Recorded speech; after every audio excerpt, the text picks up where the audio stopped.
പാലക്കാട് അട്ടപ്പാടി സ്വർണ്ണഗത്തയിൽ കാട്ടാന ആക്രമണത്തിൽ പരിക്കേറ്റയാൾ മരിച്ചു. സ്വർണ്ണഗത്ത സ്വദേശി കാളിയാണ് മരിച്ചത്.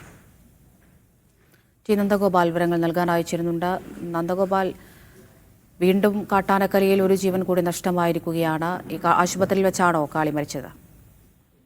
അതായത് ഇന്ന് രാവിലെയാണ് സ്വർണ്ണഗത സ്വദേശിയായ കാളി വനത്തിനുള്ളിൽ വിറക് ശേഖരിക്കുന്നതിന് വേണ്ടി പോയത്. പേരക്കുട്ടിയോടൊപ്പമാണ് കാളി വനത്തിനുള്ളിലേക്ക് പോവുകയും ചെയ്തത്. പിന്നീട് പേരക്കുട്ടിയാണ് ഇത്തരത്തിലൊരു കാട്ടാന ആക്രമണം ഉണ്ടായി എന്നുള്ള വിവരം വനംവകുപ്പിനെ വിളിച്ചറിയിക്കുന്നത്. ഇതോടെ ഈ ഉദ്യോഗസ്ഥർ വനത്തിനുള്ളിലേക്ക് പോവുകയും ഈ കാളിയെ അബോധാവസ്ഥയിൽ ഗുരുതരമായി പരിക്കേറ്റ നിലയിൽ കണ്ടെത്തുകയുമായിരുന്നു.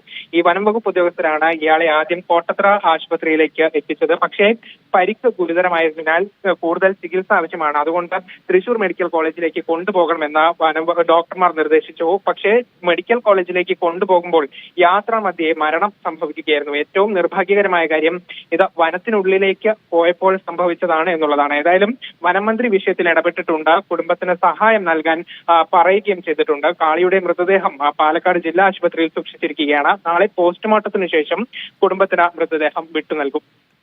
ശരി നന്ദഗോപാൽ.